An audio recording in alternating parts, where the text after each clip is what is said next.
Segunda-feira, 23 de fevereiro, e você confere no seu Jornal da Rede. Tarifas comerciais dos Estados Unidos podem beneficiar o Brasil.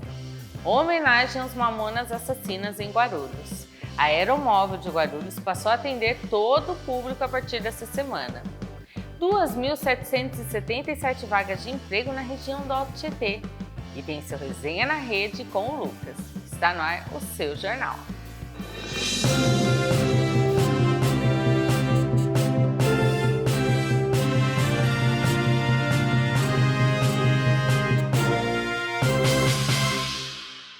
O presidente da Ucrânia, Zelensky, afirmou em entrevista exclusiva à BBC que o líder russo Vladimir Putin já deu início à Terceira Guerra Mundial. Deixa eu explicar para vocês. Olha, em um tom firme e desafiador, Zelensky disse que a única forma de deter o avanço russo é através de uma pressão militar e econômica intensa. O líder ucraniano rejeitou categoricamente as propostas de cessar-fogo que exigem a entrega de territórios estratégicos, afirmando que isso seria um abandono aos cidadãos que vivem nessas regiões. Zelensky também comentou a pressão que vem sofrendo da nova administração dos Estados Unidos. O presidente Donald Trump tem defendido que a Ucrânia faça concessões territoriais para encerrar o conflito rapidamente. Em resposta, o presidente ucraniano reforçou que a vitória não é apenas uma questão de terra, mas de justiça e da manutenção da independência do país. Ele destacou que garantias de segurança sólidas aprovadas pelo Congresso americano são essenciais para qualquer acordo de longo prazo. Sobre a possibilidade de eleições gerais, Zelensky diz que está disposto a realizá-las se essa for uma condição para o fim da guerra, mas exigiu que o processo seja legítimo e reconhecido pelo povo. Atualmente, a Ucrânia enfrenta dificuldades pela falta de armamentos e pela suspensão de parte da ajuda militar dos Estados Unidos. Mesmo assim, o líder vai se manter em Kiev, buscando apoio dos parceiros europeus e lutando para que Putin não avance sobre outros territórios da Europa. Agora, já que a gente está falando de presidente, vamos falar do presidente dos Estados Unidos, Donald Trump, que voltou a criticar duramente a Suprema Corte. A reação ocorre após o tribunal anular a maior parte das tarifas comerciais que o governo havia aplicado a outros países. Em uma publicação nas redes sociais, Trump chamou a decisão de ridícula e estúpida, mas afirmou que ao tentar restringir sua atuação, os ministros acabaram lhe dando mais poder para agir contra parceiros comerciais. Mesmo com o revés judicial, a Casa Branca já anunciou a criação de uma nova tarifa global de 10% sobre produtos importados, que deve entrar em vigor nesta terça. Para driblar a decisão da Corte, Trump está recorrendo a outros instrumentos da legislação americana, como a Lei do Comércio de 74. O presidente afirmou que pode usar essas autorizações para fazer coisas terríveis com países que, segundo ele, exploram os Estados Unidos há décadas. A nova taxação terá algumas exceções, como produtos do Canadá e do México, além de medicamentos e alimentos. Já as tarifas sobre aço e alumínio não foram afetadas e continuam em vigor. O embate entre o presidente e a Suprema Corte eleva a tensão política em Washington e gera incertezas no mercado financeiro internacional, que aguarda os próximos passos dessa guerra comercial. Vamos vir aqui para o nosso país. Olha, estudos internacionais apontam que o Brasil será o maior beneficiado com a reconfiguração das tarifas comerciais dos Estados Unidos. Já que a gente estava falando disso, né?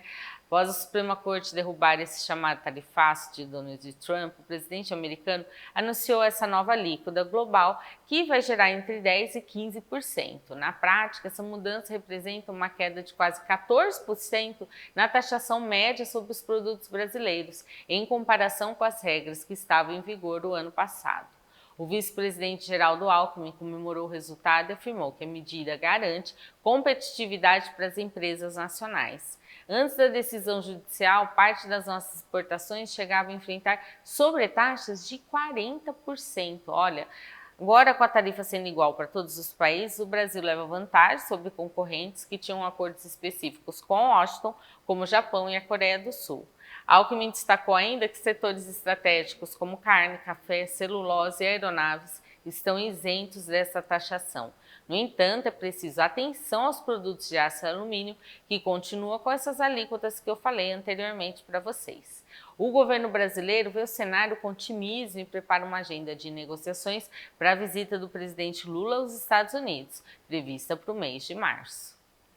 Vamos falar agora de uma operação gigantesca de logística que parou a rodovia Presidente Dutra nessa madrugada por transporte de um transformador de 540 toneladas. Nossa, o equipamento fabricado em Guarulhos é destinado ao projeto NEOM, uma mega cidade sustentável que está sendo construída no deserto da Arábia Saudita, e eles vieram procurar a gente, viu? Que legal, né?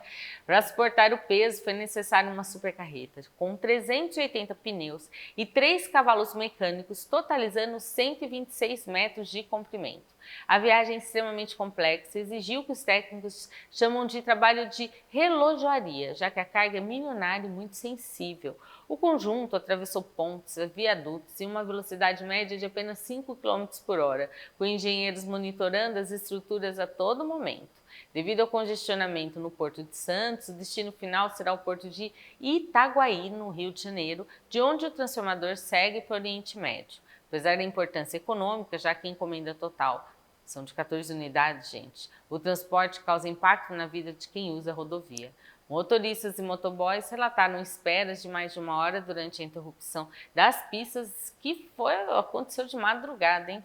Essa é a 4ª carreta do projeto e o sucesso dessa exportação reforça a tecnologia brasileira no exterior, mas também acende um alerta sobre a necessidade de melhorias na infraestrutura das nossas estradas. Para vocês terem uma ideia, o pedágio dessa carreta que passou, sabe quanto que foi? De R$ 4.500, gente. Então, olha o tamanho do negócio, né? Agora vamos mudar de assunto. Ó. Associações patronais e frentes parlamentares articulam um plano para tentar frear a proposta que acaba com a jornada de trabalho 6x1. A estratégia dos empresários é adiar a votação da PEC para depois das eleições de outubro. O grupo avalia que o alto apelo popular da medida pode pressionar os deputados a uma aprovação rápida e eleitoreira. Entidades como a Confederação Nacional da Indústria e a Confederação Nacional dos Transportes defendem um embate técnico e sem pressa. O principal argumento é que a mudança pode aumentar em 20% os custos para as empresas, o que resultaria em preços mais altos para os consumidores e maior informalidade. Setores como bares e restaurantes afirmam que seria preciso contratar muita gente para cobrir as novas folgas, gerando um peso financeiro difícil de suportar. Como alternativa, alguns parlamentares sugerem reduzir a carga horária de 44 para 40 horas semanais de forma gradual até 2030. Muitos lugares já trabalham assim, né? Outras propostas incluem pagamento por hora trabalhada ou a desoneração total da folha de pagamento para compensar os custos. Um manifesto com 90 entidades deve ser entregue ao presidente da Câmara, Hugo Mota, no início de março, para exigir que todas as consequências sejam analisadas antes de qualquer mudança na Constituição, porque isso afeta trabalhadores, mas afeta os empresários, aqueles que dão os empregos também, né? Precisa ter um meio termo, o governo joga as coisas e quem paga a conta é sempre o proprietário, o dono da empresa, que vai jogar ali o produto final ou o serviço, vai gerar custo para todo mundo. Vamos vir para o Alto Tietê? A memória dos Mamonas Assassinas, vocês lembram desse grupo? Olha, vai ganhar um novo significado, como uma homenagem que transforma saudade em vida. Quase 30 anos após o trágico acidente na Serra da Cantareira, as famílias dos 5 integrantes decidiram pela exumação e cremação dos restos mortais dos músicos. A partir de hoje, as cinzas de Dinho, Bento, Samuel, Sérgio e Júlio serão utilizadas como substrato para o plantio de 5 árvores. A iniciativa faz parte do projeto Jardim Bioparque Memorial Mamonas, no cemitério Primaveras, em Guarulhos. A ideia é criar um espaço permanente onde os fãs possam celebrar a trajetória da banda, que se confunde com a própria identidade cultural da cidade. O processo é todo supervisionado por especialistas e busca simbolizar a permanência do legado do grupo, que marcou gerações com sua alegria e reverência. A tragédia que chocou o Brasil em março de 96 ocorreu quando o avião da banda se chocou contra a montanha durante uma tentativa de arremetida. Na época, os Mamonas estavam no auge do sucesso, com mais de 3 milhões de discos vendidos. Agora, 3 décadas depois, o Memorial no Bioparque promete ser um ponto de encontro para que a história desses jovens continue viva, dando frutos e sombra para o futuro de Guarulhos. Já que a gente está falando da cidade aí dos guarulhenses, o Aeromóvel de Guarulhos passou a atender todo o público a partir dessa semana. Quanto tempo que não está, né? Eles estavam atendendo primeiro os funcionários e tudo mais. Agora a restrição que permitia apenas o embarque deles foi encerrada e todos os passageiros podem utilizar o sistema que conecta a cidade ao aeroporto internacional. O equipamento faz a ligação direta entre a estação da linha 13 Jade da CPTM e os 3 terminais de embarque. Mesmo ainda em fase de testes pré-operacionais, o serviço já funciona diariamente das 6 da tarde à meia-noite. Atualmente, a circulação ocorre com um único trem que realiza 4 paradas previstas no trajeto ida e volta. A medida beneficia diretamente moradores e turistas, facilitando o deslocamento para voos nacionais e internacionais sem a necessidade de ônibus internos.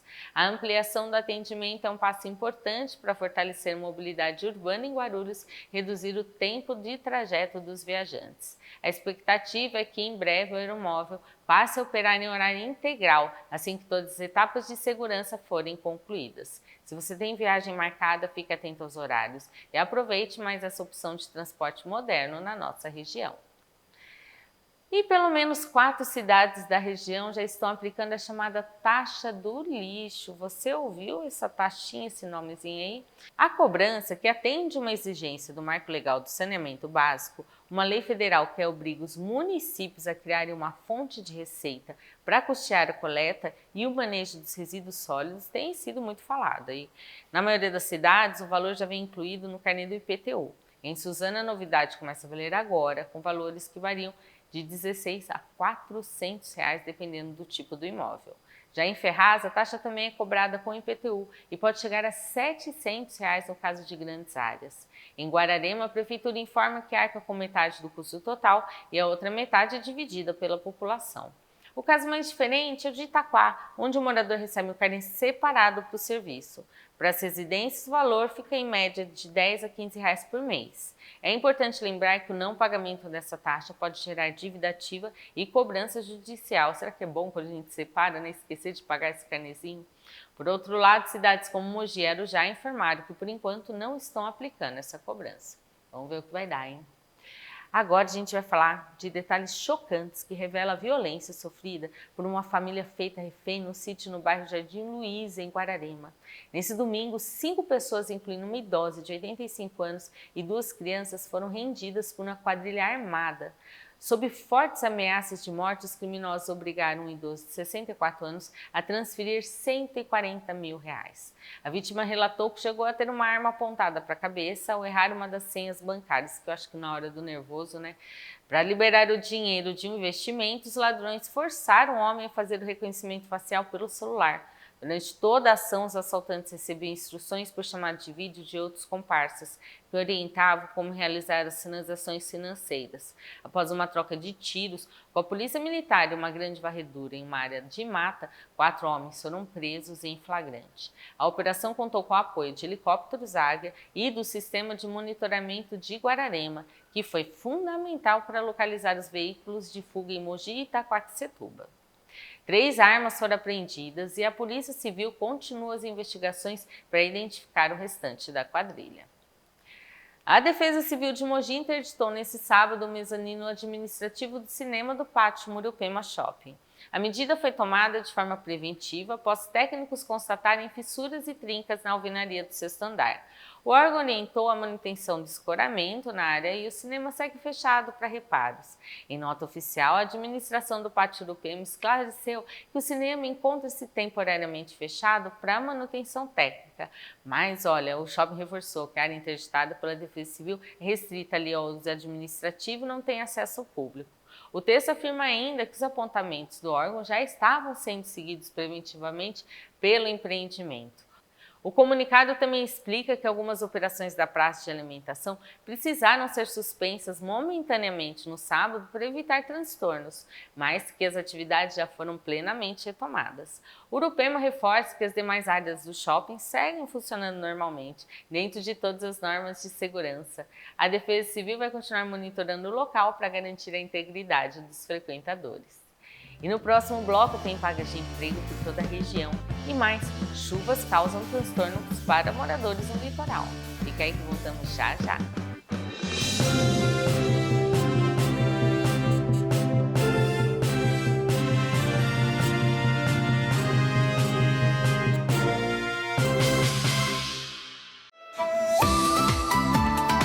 O sol não perdoa.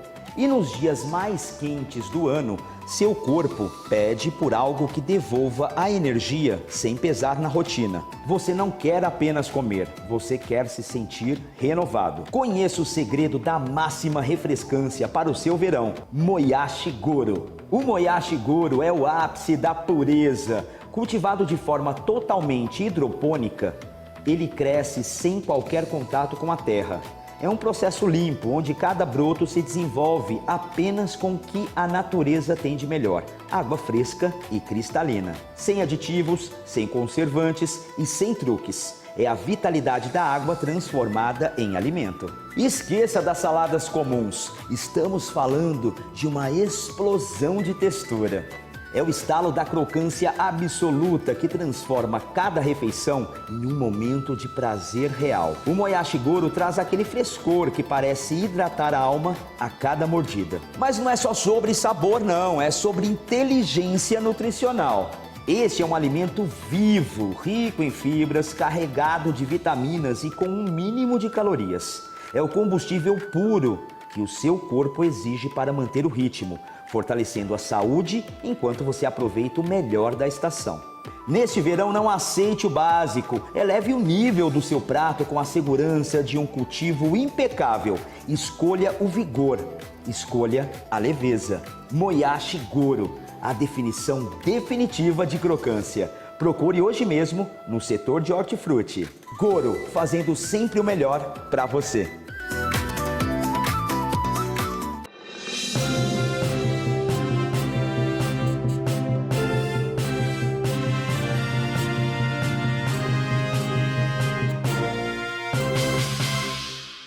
A semana começa com excelentes oportunidades para quem está em busca de uma colocação no mercado de trabalho. Ao todo, as cidades do Alto Tietê oferecem nesta segunda 2.777 vagas de emprego. As vagas são para diversas áreas de atuação e todos os níveis de escolaridade, em 5 municípios da nossa região. Itaquá lidera o ranking com 1.100 vagas pelo programa Itaquá Mais Emprego. Os interessados podem se cadastrar pelo site da Prefeitura ou ir diretamente à sede do programa, na Rua Dom Tomás Freire. Em Mogi, já são 765 oportunidades. Tem a plataforma Mogi Conecta. Já em Suzano, são 459 vagas que podem ser consultadas nas unidades dos centros. Guararema também oferece 274 vagas no SAT, com destaque para áreas de venda e trabalho rural. Em Arujá, o programa Arujá Emprega oferece 106 oportunidades. É importante lembrar que o candidato deve manter o currículo e os contatos atualizados nas plataformas digitais de cada prefeitura. Essa é a hora de garantir o seu espaço e começar o mês com a carteira assinada. E começa nessa segunda-feira a 35ª edição do Feirão Limpa Nome da Serasa. Você está com o nome sujo? Presta atenção. O mutirão oferece descontos que podem chegar a 99% para quem deseja renegociar dívidas e sair da inadimplência. Com mais de 2.200 empresas parceiras, o feirão vai até o dia 1º de abril e não é dia da mentira, viu? E permite a quitação de débitos com bancos, operadoras de telefonia, varejo e até contas de água e luz. Os consumidores podem fazer a negociação de forma totalmente online, pelo site ou aplicativo do Serasa e também pelo WhatsApp oficial. Para quem prefere o atendimento presencial, mais de 7.000 agências dos Correios em todo o país estão preparadas para receber o público. Uma das facilidades para essa edição é o pagamento via Pix, que permite limpar o nome na hora em determinados casos, com parcelas que começam com apenas R$ 9,90. É importante lembrar que dívidas de impostos ou protestos em cartório não entram nesse mutirão. O Brasil encerrou o ano passado com um recorde de mais de 80 milhões de pessoas com nome negativado. Gente, muita gente, nossa! E o feirão é visto como a melhor oportunidade do ano para recuperar o crédito. Antes de fechar qualquer acordo, a orientação é consultar gratuitamente o extrato do seu CPF para conferir todas as pendências registradas. Por quê? Às vezes você tem dinheiro para pagar e você esqueceu algum boleto, alguma coisa, entrou ali com o nome, nem sabe. Então é bom consultar, viu?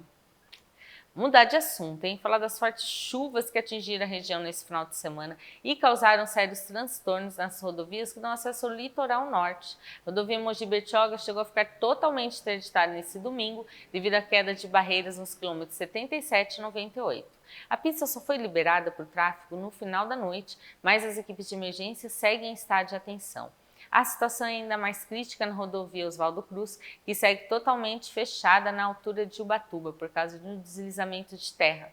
Na mesma rodovia, as equipes de resgate realizam buscas por um homem de 50 anos que está desaparecido após um barranco desabar sobre o sítio onde ele morava.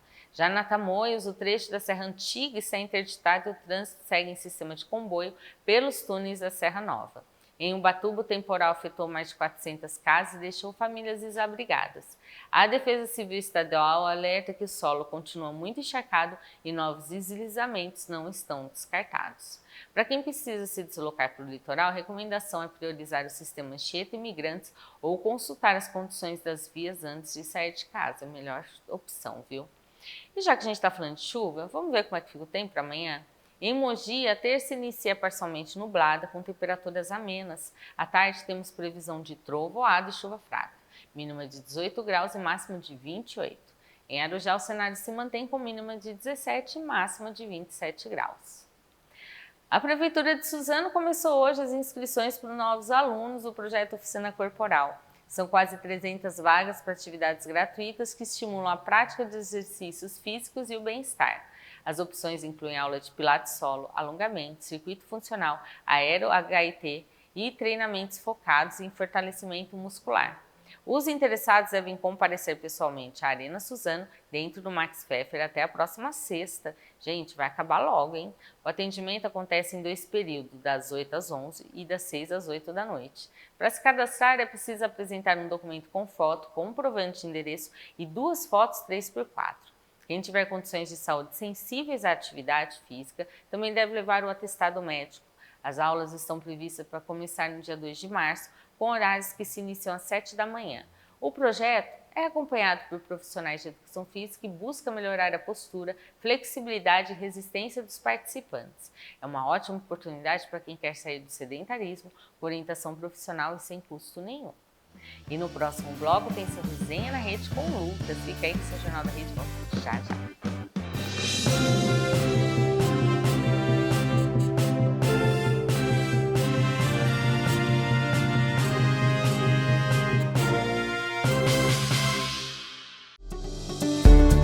Olá, sou o Padre Luiz Alberto Hidalgo, pároco da Paróquia Santa Rita. Estou entrando em contato com você, fiel e devoto da nossa padroeira Santa Rita de Cássia, a Santa das Causas Impossíveis.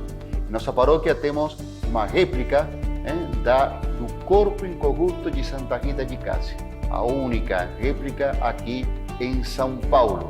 Por isso que queria vir convidar você para crescer na sua fé, conhecer a nossa imagem e realmente poder alcançar essas graças que você tanto está precisando para pedir para Deus, por intercessão de nossa padroeira Santa Rita de Cássia. E também agora estamos com algumas novidades que estão justamente ligadas à nossa paróquia Santa Rita com a festa nordestina. E é isso aí, gente. A festa nordestina esse ano fará 18 anos. Está ficando adulta. E por isso nós temos bastante novidades, né, padre? A gente vai trazer novamente as quadrilhas que vocês que participaram do evento gostaram, mas tem pessoas que não foram ao evento e que lamentaram não ter visto o concurso. Esse ano nós teremos um pouco mais robusta, né, essa apresentação. E teremos novidades também de layout, as atrações, datas, vem aí novidade para a data desse evento. Será um evento sensacional para todo o nosso público, família. E teremos novidade nas datas. Fique atento que em breve vamos anunciar. Contamos com sua presença.